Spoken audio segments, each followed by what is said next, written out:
এক নাবালিকা মেয়েকে তার পরিবার সহ গুলি করে হত্যা করার হুমকি প্রদানকে ঘিরে রাজ্যের আইন শৃঙ্খলা নিয়ে ফের প্রশ্ন উঠেছে। অভিযোগ জমা পড়েছে থানায়। ঘটনায় এলাকা জুড়ে তীব্র চাঞ্চল্যের সৃষ্টি হয়েছে।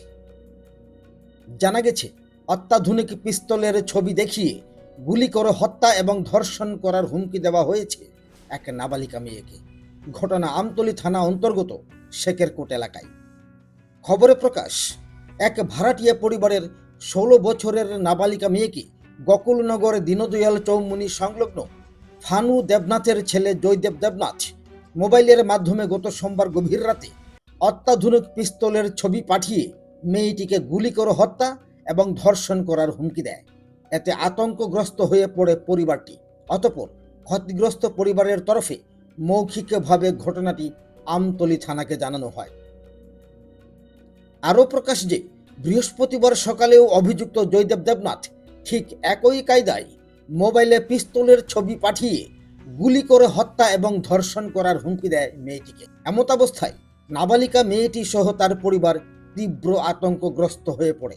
অবশেষে বাধ্য হয়ে বৃহস্পতিবার দুপুরে মেয়ের বাবা অভিযুক্ত জয়দেব দেবনাথের বিরুদ্ধে লিখিতভাবে অভিযোগ করে আমতলী থানায়।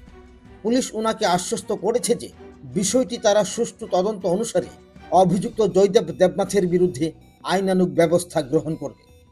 এদিন নাবালিকা মেয়ের বাবা সংবাদ মাধ্যমের দ্বারস্থ হয়ে পুলিশ প্রশাসনের কাছে দাবি জানিয়েছেন যে অভিযুক্তের বিরুদ্ধে পুলিশ যেন আইনগত কঠোর ব্যবস্থা গ্রহণ করে। এরা আজকের থেকে মাস 2-3 মাস আগে আমার মেয়েরে ফোনে ডিস্টার্ব করতো। এই নাম্বারটা মেয়ে আমারা দিছে, তখন আমি এটা বিশালকে পিএসও দিছি এবং তারার কাছে দিয়েছি। তারা এটার ব্যাপারে কী করছে না করছে কইতাম পারি না। কিছুদিন আগে এই যে গেছে সোমবারে রাত্র প্রায় অনুমানিক 1টা থেকে 1:30 এমন টাইমে ফোন করছে আমার মেয়ের মোবাইলটা।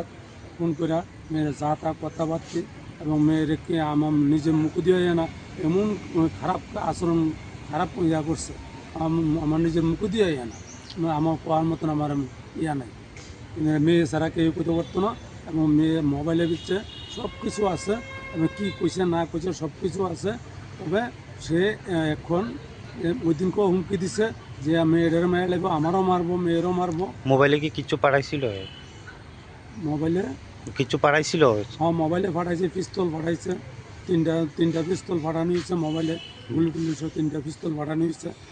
এই পিস্তলের ভিডিও সবই ইয়া আছে আমার কাছে, মোবাইলে আছে। আমি থানায় লাস্টে আমি কি এই হুমকিটা কি হুমকি দিছে? হুমকি হয়েছে যে আমার মেয়ের লগে ইয়া করতো, হ্যার লগে এটা মেয়ে আমি নিজের মুখটা দিয়ে আইন আমি করতে পারতাছি না। না করলে মেয়েটার মেরে লাগবো, নাইলে আমার মেরে লাগবে, এমন করে একটা হুমকি দিচ্ছে। আচ্ছা, কিভাবে মারবো? গুলি করে মারবো। আচ্ছা আচ্ছা, আর গুলি করে মেরে লাগবো আমার। নাম কি? হ্যাঁ, নামটা কি? হ্যাঁ, নামটা হচ্ছে কি নাম জানি এখন কইছি, জয়দেব সরকার। আর দেবনাথ ফানুদ্দাম, হ্যাঁ বাপের নাম হচ্ছে ফানু দেবনাথ। আচ্ছা, বাড়ি হচ্ছে গোকুলনগর কাউন্টারটার সাথে। হ্যাঁ, নামটা কি কইছেন? জয়দেব দেবনাথ। আচ্ছা, হ্যাঁ বাপের নাম হচ্ছে ফানু দেবনাথ। আগের থেকে কি হেরে চিনতেন আপনারা? না, আমি কোনো চেহারা চিনি না, আচ্ছা, এর কোনো চিনি টিনি না। কিন্তু এক্ষণে এই পরিস্থিতিতে আমরা লাস্টে থানাতে আইছি, থানাতে সাহায্য নিতে আইছি। থানার তারা কেস করছেন এখন? আমি কেস করছি থানাতে। অনেক ইয়ার পরে থানার তারা কী করে এটা থানার বিষয়। হ্যাঁ, আজকে আবার সকালবেলা একই হুমকি দিতে আছে যে আমি কেন কেস করছি, কেন রিপোর্টারের কাছে কইছি, কেন কেস করছি, কেরে ইয়া করলাম, আমার মেয়ে লাগবে, আমার মেয়ের মেয়ে লাগবে। উত্তম সমনি। আপনার মেয়ের বয়স কত? মেয়ের বয়স 16 বছর ছিল, নাবালক মেয়ে। 16 বছর ছিল, নাবালক মেয়ে। এখন কি চাইতেছেন? এখন আমি চাইতেছি এর যাতে শাস্তি হোক, গুরুত্বমূলক শাস্তি হোক, যাতে আর এমন কোনোদিন না করে। হেয়ার দেখা দেখি যাতে আর কেউ এমন না করে। হ্যাঁ, কারো মায়ের কুল যাতে খালি না করে।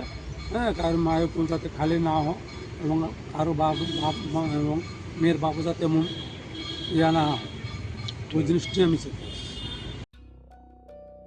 তবে বিভিন্ন মহলে প্রশ্ন উঠেছে যে মানুষের মধ্যে কি আইনের প্রতি ভীতি ক্রমশ হ্রাস পাচ্ছে, নাকি পুলিশের কোমল মনোভাবকে তাদের দুর্বলতা ভাবছে। উত্তর খুঁজছেন রাজ্যবাসী। আগরতলা থেকে বিশেষ প্রতিনিধির রিপোর্ট, ত্রিপুরা ইউনিয়ন।